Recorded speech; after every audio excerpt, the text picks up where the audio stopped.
What's up, fam? I went for a late run today.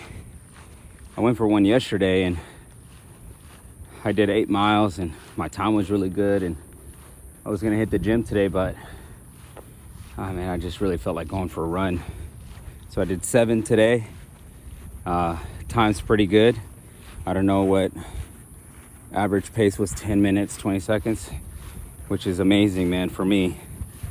I see some of these guys on Strava and they're just killing it, but man, for me, this is huge, dude.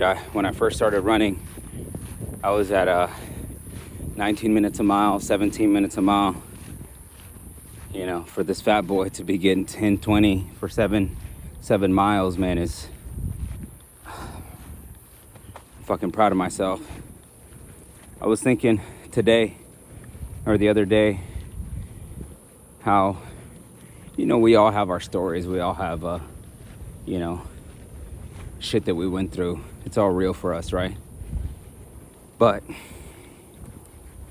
I was thinking, man, even though I'm struggling really bad, man, I remember what it's like. You know, my kids are gonna have their own stories too, and by no means is this a bash on my parents, but I remember, man, for the longest time I slept on a mattress in the floor. We lived in a house that got condemned by the city of Houston, and we had no running water. You know, in order to bathe, we had to like get in the bathtub, fill up a bucket with water that was pretty cold, and then the last bit of water we heated up to a boil in on the stovetop, and we used that to shower.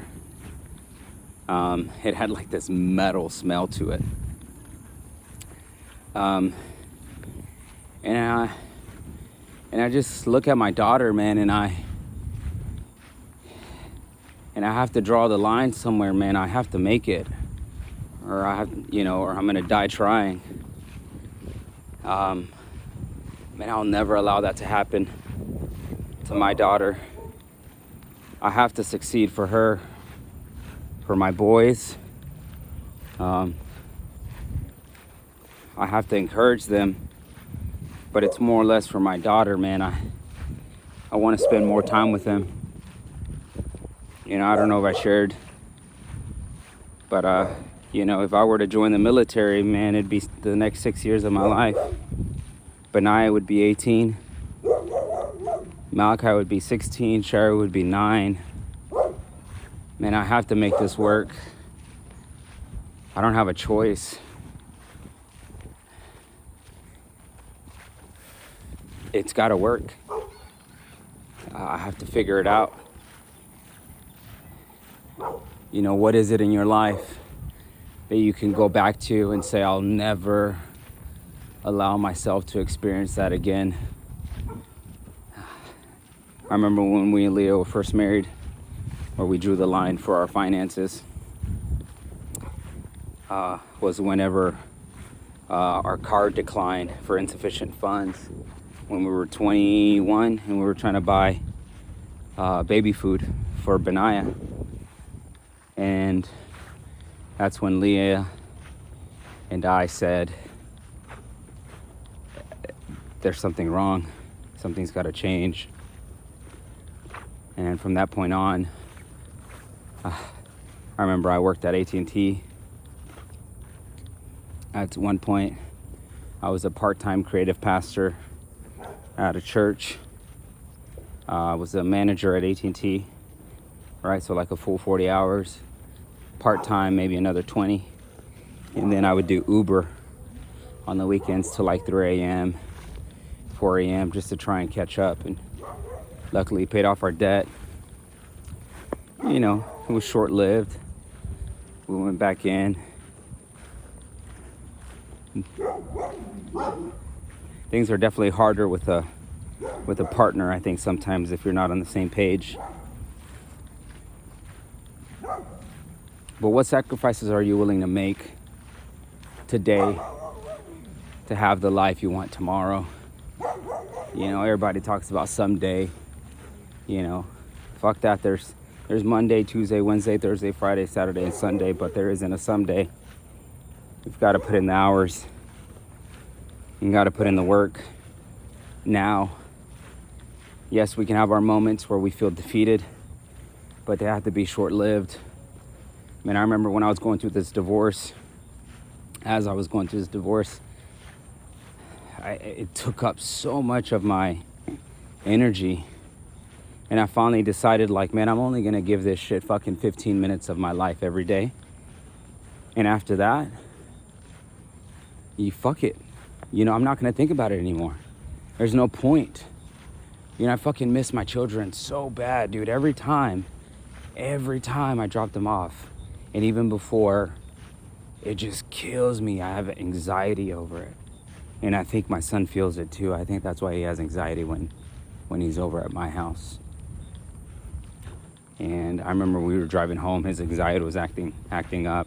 We were driving towards to swap at the meeting place where his mom and I swap.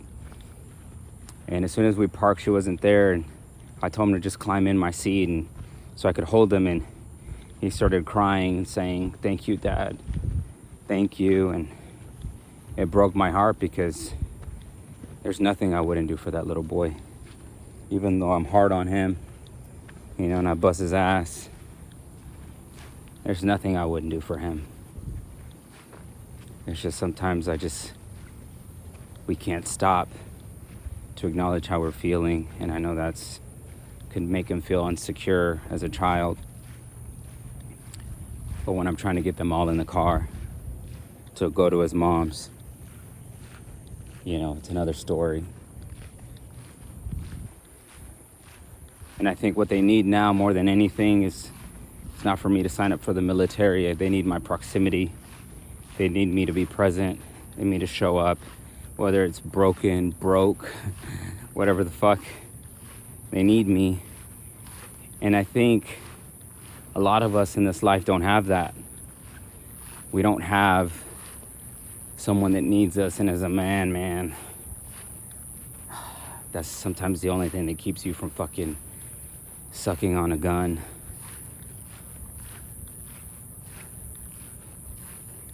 Who needs you? I know someone needs you. I know this world needs you. But do you know that? Do you know the value that you bring to this world? Have you discovered that yet? What in your life will you be willing not to go back to and use as motivation to move forward? Because staying here, everyone else is going to do it. If you want to be like everyone else, do it. You want to be just like you want to buy what everyone else buys. You want to wear what everyone wears. You want to fucking say what everyone says. You want to consume all the shit other people consume. You want to eat the way everyone else eats. You want to be just as poor as everyone else, and that's fine. But don't fucking complain. Figure it out. No one's coming, man. Your dad's not coming. Your mom's not coming. If you're a man, if you have fucking balls, the government's not coming. No one's coming, man. What are you gonna do about it? What kind of community are you gonna build? Huh?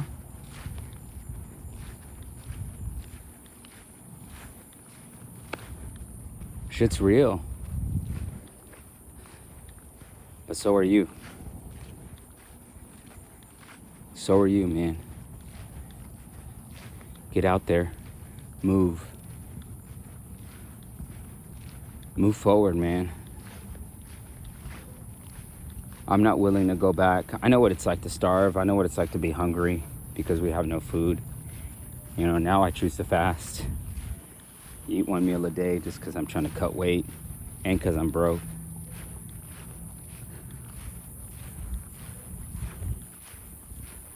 But what are you willing to do? What are you willing to sacrifice for your future?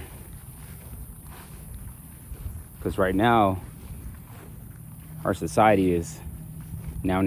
Me. Pleasure. Bust a nut.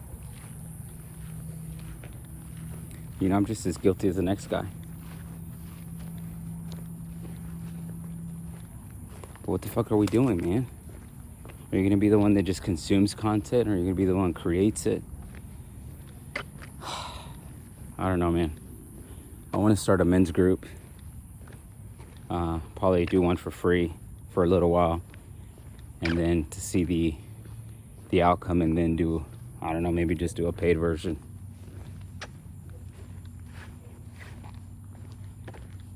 So we need each other, man. We need each other. All right, man. I love you. Peace.